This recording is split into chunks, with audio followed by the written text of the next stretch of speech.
Na 138, ele mostra uma função e mostra outra função e ele quer saber qual a maior distância dessa função para essa função aqui. Essa questão é importante porque ela é um templatezinho para você fazer quase todos os tipos de questão que você quer saber a maior distância entre uma função e outra. Basicamente, o que você tem que fazer? Você está querendo a maior distância entre essa função e essa função. Você está querendo calcular essa distanciazinha. O que é isso aqui? É a função g nesse ponto menos a função f nesse ponto. Então, o que você vai ter que fazer? Acha uma expressão para g menos a f. G menos a f vai dar isso aqui. Essa é a g, essa é a f. Então, g menos a f vai ter essa cara aqui. É uma parábolazinha com cavidade negativa. Por que fica assim? Porque ela começa zero, ó, uma função é igualzinha à outra, aí em algum momento ela vai crescendo,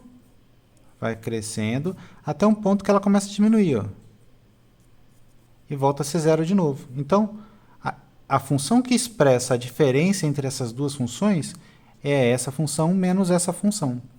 Então, a maior distância nesse caso vai ser o vértice da parábola. Beleza, é só a gente calcular o vértice da parábola aqui que você vai achar. Mas, poxa, e como é que quando a gente faz uma função qualquer, como é que a gente está trabalhando? Quando você faz uma função qualquer, tipo uma parábola assim, o que você está fazendo na realidade? Você está fazendo a função que você está trabalhando menos o zero. Quer dizer, você está pegando essa função aqui e tirando uma referência no seu eixo aqui. O seu eixo, no caso, é o eixo x com o seu y zero. Então, toda vez que você faz uma função, você sempre está fazendo a função menos o zero, porque você está fazendo uma distância do eixo até a tua função. No caso aqui, você tem uma parábola, você faz a função menos o zero, você tem o valor da parábola. Por exemplo, aqui, ó, nesse ponto, a sua função está afastada negativamente em relação ao seu eixo.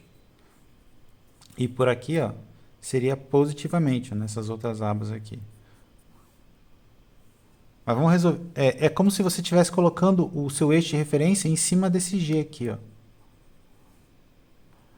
Vamos calcular os parâmetros da função que a gente achou ali, ó. G menos f vai dar x mais 6 menos x ao quadrado. Colocando na ordem de parábola, fica menos x quadrado mais x mais 6. Aí, com esse cara aqui, se você igualar a zero, você vai achar os dois pontos onde ele é zero. Daí, se você achar o ponto central, você vai achar o x do vértice. Iguala esse cara a zero. Daí, posso até trocar o sinal aqui para ficar mais simples de trabalhar. Ó, fica x quadrado menos x menos 6 igual a zero. A soma tem que ser 1, produto menos 6. O meu x pode ser 3 ou menos 2. Como é que fica o x do vértice? X do vértice é o valor que está no meio das raízes. No meio de menos 2 e 3. Você pode fazer, ó, 1 mais o outro dividido por 2, você vai dar menos 3. Menos 2 mais 3 dividido por 2 dá meio. Então, o valor do x do vértice é meio. É a mesma coisa, 0,5.